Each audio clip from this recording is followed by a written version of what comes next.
Today we're going to be talking tackle storage, and especially bank fishing tackle storage. This is a video that I've made multiple times over, but I really think I've perfected things. To me, this is the perfect setup. It keeps things nice and small and, somewhat light, and also just manages to have everything that I think anybody would need. So this here is the Evolution Fishing Largemouth 3.0 Sling Pack, and I have this thing fully loaded. I've gone a little bit crazy. I even have a scale hanging off of it if you really think you need that. I'm going to unpack this thing now because it's actually amazing to me how much it holds, and even when we get into the tackle, how much my trays and everything else are managed to hold. So yeah, like I say, scale hanging off the side, that's not really ideal. You're not going to want to do that, but if you have this thing jam-packed, you might have to. We're going to open up this pocket here. We have some leader line, Berkeley Vanish, really not the best stuff, but 6-pound leader line, what I always use. And then we open this pocket here.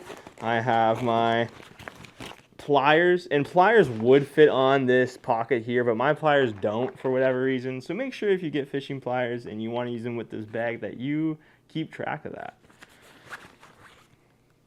I also have here some scissors. So really, that's going to be all the tools you need on just a regular day of fishing. Then I got another pocket up here I'm going to open up, and this pocket has my Ryugi hook stalker. I'm going to talk about this because for this to really work, in my opinion, I think you need a system like this. This holds all of my terminal tackle and jig heads. I do have some outliers, but really, this is my go-to stuff, and it all fits right here. I open my main pocket here, and I have two 3600 trays and a bag of plastics. This Sling Pack actually holds 3 3600 trays, and to me, that's more than enough you're ever going to need. So one by one, we'll take these out. Here we go, Mega Bass, 3600 size bag, I guess, pouch they call it. This holds a ton of plastics for me. It's kind of perfect. Then we pull out, this is an old beat up Plano tray that does the trick, and the Evolution tray that actually comes with the bag. And these hold pretty much everything I need if I'm, really going that expansive. This one holds all my moving baits currently. This one has all my finesse, ultralight, BFS stuff. These are gonna kind of mesh together and combine and change as the year goes on. Coming up for the spring, I'm gonna be doing a lot of BFS fishing. So, a tray like this is gonna get a lot of use. I'll probably add a couple pike baits in here. Just some bigger paddle tails and things like that. Pike aren't really a species I target, but before bass season, sometimes I just got to get a niche, and that's what I'll go for. Once bass season opens up, moving baits are going to be the king for me. So really, this tray is going to get a lot of use. And I'll touch on what's actually in those trays in a minute. And there we have our big open pouch, right? So yeah, really nice, solid bag. The build quality is great. You got a pad on the back and just a standard sling. And the way it's kind of designed is cool because as you sling it around to your front, you're going to have your bag open for you like this. And it allows you to, get whatever you need out without having to actually take the thing off, which I think is really nice. Now, I know I called that the perfect fishing bag, but really, I got to talk about another one that I use this year. This here is the Bass Pro Shops Prodigy Backpack. And, this one's pretty nice. I actually have a bunch of stuff. I got a bottle opener, I got a pocket knife on there, I got my wacky rig tool hanging off of it. This got a lot of use last year, and it held up really well, considering I really beat the crap out of my bags, as I'm just constantly slamming them on the ground, in the dirt, wherever I go. Yeah, I was thoroughly impressed by this. So, if you're watching this video and you thought about, you need more pockets, you want to bring lunch with you, you want to bring a bigger water bottle, you want to bring more bug spray, whatever it is that you bring fishing, this might be a better option as it has the bigger top pouch. And this, I carried all the same stuff and, maybe a little bit more plastics, things like that. There's actually a back pouch here that you can unzip, and that opens up for a hydration pack. I used it to fit a 3700 tray last year. And then, down here you have your zip up section for your 3600 trays, which will go slide in there. So yeah, another option that I actually don't think I made a video on, but I really don't need to because I found the perfect replacement. So I will quickly touch on what is in all of my trays and stuff like that. I don't want to make an in-depth video. That will come soon as, I switch things up for each season, and I really want to go more in depth on what I'm using. However, I just want to talk about the actual storage itself. This is really cool because it holds all my go-tos. So pop that bad boy open, start things off. We got smell heads, we got 1/8 ounce smell heads, we got 2 7/8 ounce smell heads, things I love. I also have some hooks in here, some screw-in wide gap hooks. You know, that's going to be for my free rig, my weightless Texas rig, things like that. I have some Okashira screw heads, some snaps, some wacky rig, Nico rig hooks, weights, free rig stuff. Free rig's going to be a lot of fun this year. Some regular EWGs for Senkos, things like that, and some micro tube jigs for the Z-Man llama tubes, which I'll be throwing a lot this spring. Yeah, a bunch of slots in here. I think a lot of people will actually use these with specifically Ryugi tackle, and it's kind of made that you can fit the back of the hook packaging into these slots, making it nice and easily labeled. So yeah, that's really just going to go in a pocket in my bag. You could really stuff this in your pant pocket, which I think is really cool. So yeah, just a cool thing I love. And they're not impossible to find. They're around.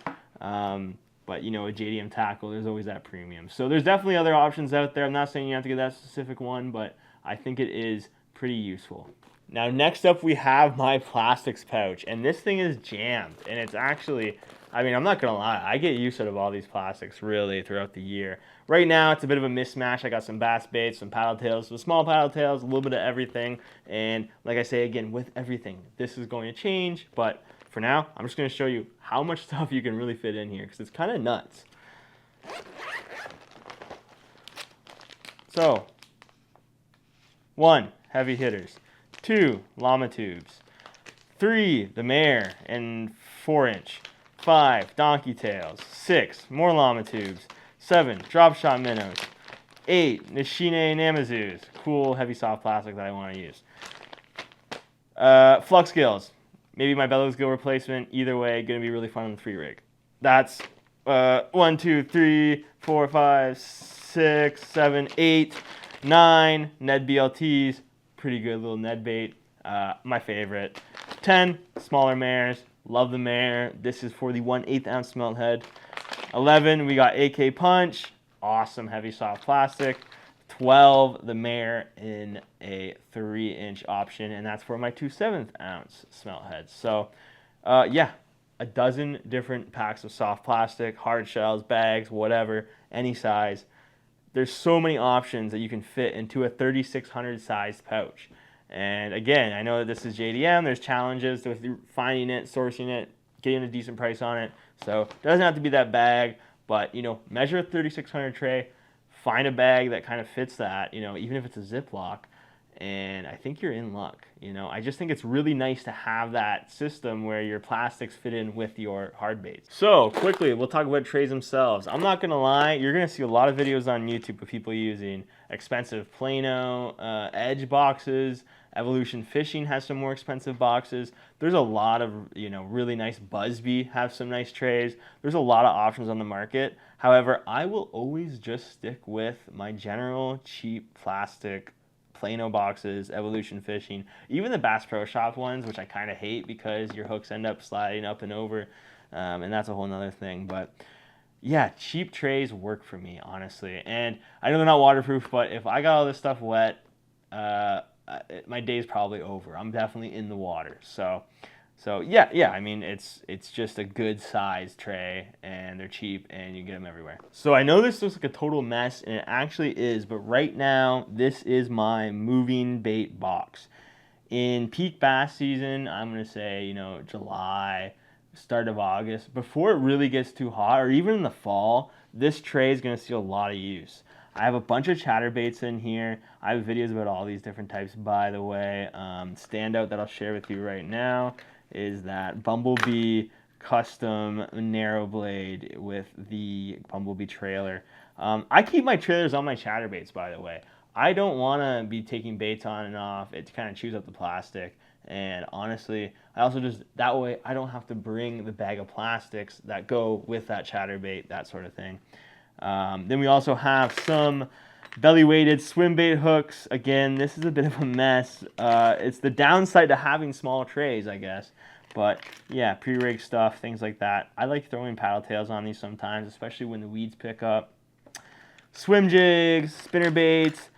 This Plano box is honestly a hard to find gem where it has a big open section in the tray. I'll find a lot of them are just kind of standard square, you know, small rows. And when you have spinner baits, it makes storing them kind of difficult. We also have some crankbaits in here. I have a couple of these, either the Shine Chippewa RB, just a standard blade crankbait. Hard baits I'm still getting used to, so I'm going to bring a couple of them and I'm going to work them, and hopefully I do well. We have some blade baits here as well. I have the Simcoe from the Shine, really nice solid blade bait that I don't have much use with, but I'm going to learn. I also have the Mega Bass. I think this is like a Dynamax Vibe something or other. I don't know. Really cool smaller blade bait. Inline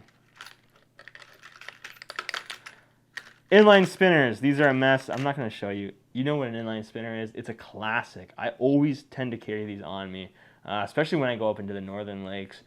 They're just, sometimes it's what the fish want. Finally, in this box, I have a BQ Otama. This is a really cool Nishine lure, and I have a video talking all about it.